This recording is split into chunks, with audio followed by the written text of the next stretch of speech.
Okay, now let's talk more about socialism. This is the evolution away from capitalism. There was a revolution that occurred because of the power imbalances in the capitalist system. The proletariat, which is the informed worker that now sees the injustice and the oppression, takes back power, and they do this through the state. So that's why if you study socialism, you get a big government, right? You get a big state, because the theory is that if the capitalist system has created this wealthy class that owns the means of production and has been using the state to protect their ownership of the means of production, the only way to unwind that power imbalance and get the workers what they want is through an overhaul of the state. So the state gets bigger, but it is now used as a mechanism for the worker, for the aggrieved worker. The newly formed socialist government will now plan the economy, and they'll use decentralized councils or committees that are put in place by the workers, the masses. Ownership of property was one of the factors that allowed the capitalist to exploit the worker. Remember, the capitalist separated the worker from his tools under the guise of free labor, when in fact you're not free if you can't get the tools, the capital. So the socialist government will now create common ownership of property, right? There will be no private property.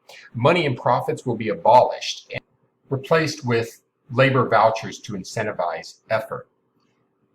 Money and profits are a part of that superstructure that held capitalism intact, right? It was ingrained in the capitalist system, and it now must be purged in this new system. So socialism in its immediate incarnation is not going to allow these things. But you still have the problem of incentivizing people to work hard, because they're not just going to shift the entire mindset when you go from a capitalist to a socialist system. You have people that have spent most of their lives under capitalism. So they still have that mindset of, if I work harder, I can get more stuff, and you have to pay me more to get me to do more. Well, Marx believed that that is a result of the superstructure of capitalism, that whole idea of, only working if you're incentivized to work, that you're only going to put forth effort if you believe you can get more than if you didn't put forth effort. That mindset is one of capitalism, and it stems from the imbalances, the competitiveness that occurs because of the resource misallocation to the rich versus the poor. People are forced to think in terms of, I better work hard or I'm not going to get anything. But that needs to be eliminated. That whole mindset, that whole superstructure needs to go away. But it's not going to happen instantaneously. So socialist systems do have to create a certain amount of income inequality in order to incentivize effort. We'll see later on when we look at the Soviet Union that one of the most similar elements to the U.S. was income inequality. The U.S. was a capitalist system where some people made more than others, and the USSR was a socialist system, and some people made more than others. So interesting kind of outcome, because the whole idea of socialism is to try to equalize outcomes. Regardless, these vouchers are claims on goods and services. So instead of having money to go and buy your groceries, the government would just give you a voucher. It's analogous to like food stamps in the US, right? For some people, they get food stamps from the government and they can go get a certain amount of goods with that. Well, just imagine that's how you got all your goods. That's how everybody got their goods. They had to get these vouchers from the government.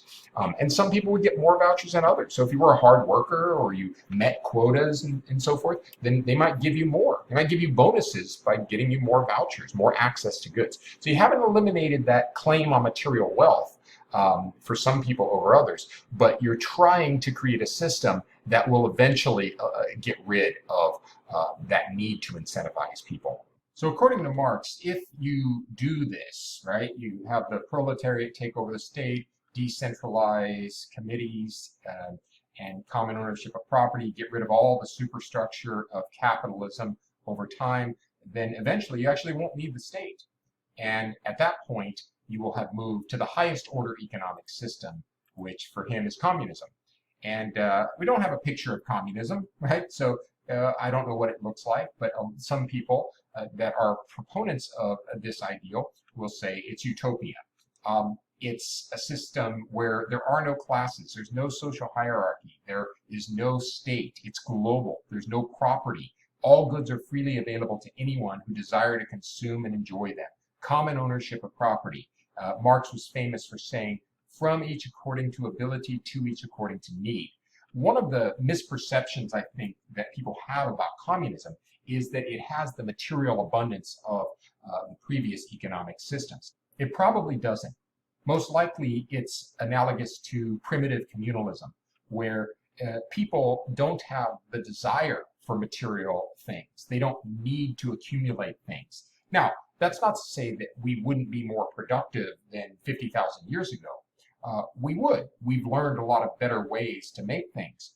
The forces of production have expanded, but we wouldn't have the kind of material abundance that we see under capitalism. Marx himself said that capitalism is an engine of economic growth. He just didn't believe economic growth was important. What mattered to a society, or should matter, are those intangibles: love, friendship, community, all of those things that we, in his eyes, abandon in the pursuit of material abundance. So the economic system of communism returns us to a more natural state.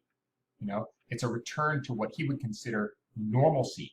And all that in between, primitive communalism and communism, is just chaos and immiseration and unfortunately a byproduct of the forces of production that propel us into relations that are imbalanced, with one party having more power than the other. That creates unrest and revolution, and inevitably an evolution. But when we get to communism, we're back to where we should be in his eyes: a state of no classes, a global state without property. You go to work every day and produce for yourself, and anything left over you share with others. And there's plenty. It's almost like the elimination of scarcity, because scarcity is where we want more than our resources will allow. But Marx looks at nature and says there's plenty of resources, as long as we don't try to overconsume and pursue accumulation of material wealth. Instead, just satisfy our needs. Now, one other thing I want to say about communism, and that's this idea of a stateless kind of world, no government. That's confusing to a lot of people, because when you look at states today that identify, nations today that identify themselves as communist, what do you see? You see the biggest governments out there in terms of power: China, North Korea, etc. But those are actually, in Marx's eyes, those are socialist countries. They're en route to communism, right? They're doing the things that plant the seeds of an eventual revolution to communism.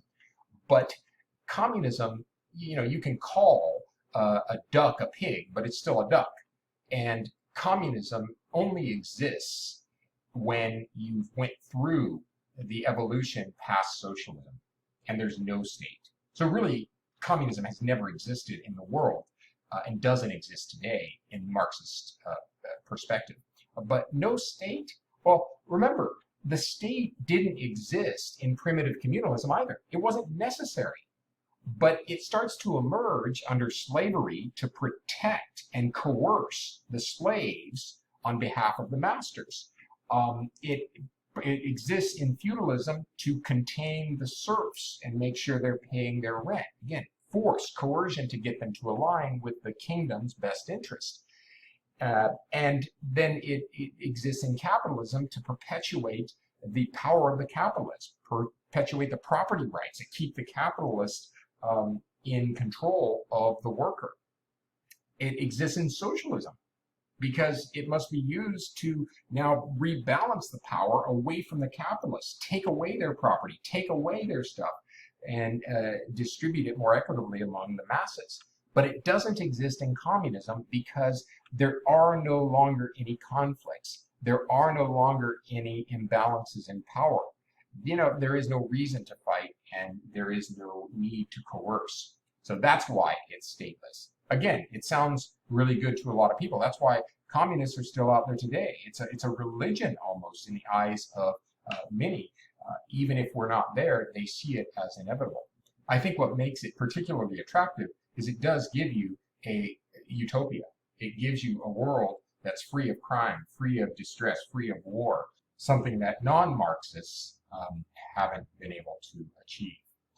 Now, let's quickly wrap up the communist theory, Marxist theory, with some of the refutations.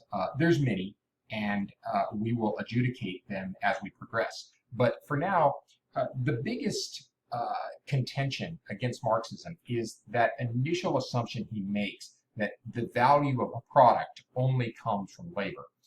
Capitalists will say, no, it is a combination of many resource providers that create a product. So when you go to Starbucks and you pay $4 for that cup of coffee, it's not just the worker that created that. It is the land owner that actually brought forth their land and improved land that they invested in so Starbucks could make that cup of coffee. They deserve a return from that $4 as well. It's the person that saved their money and lent that to Starbucks so they could go and get the equipment to actually contribute to the construction of that coffee. They deserve interest on their savings for providing that resource. Okay? And most importantly, to a free market capitalist, the entrepreneur is the one that orchestrates all of that production. Without them, the land, the capital, the labor would never come together. And the entrepreneur deserves a return as well. Because if the cost of production for the coffee to the business owner is, let's say, $3, let's say $1 for the worker, $1 for the interest on the loan, and $1 for the rent on the land, then the entrepreneur is going to sell that for $4 and keep $1 for themselves. Because just like the other resource providers, they brought in a resource, their intellectual contribution in the form of organizing, orchestrating resources towards more value. That would be, I think, the biggest bone of contention that the free market capitalists would have against Marxism, communism. But there's others. And you can go down the list. I mean, the idea, the morality of inequality, not everybody believes that income and wealth inequality is immoral, but instead maybe a reflection of different efforts, different abilities. Individual freedom, right? The right for people to accumulate more than others. Non-Marxists will say that income inequality is just diversity. There's diversity of intellect. There's diversity of physical ability. Nature provides us with a lot of differences, and that's going to show up not just in non-monetary affairs, but in our monetary affairs as well. And lastly, the implementation of communism has brought about a lot of malaise itself.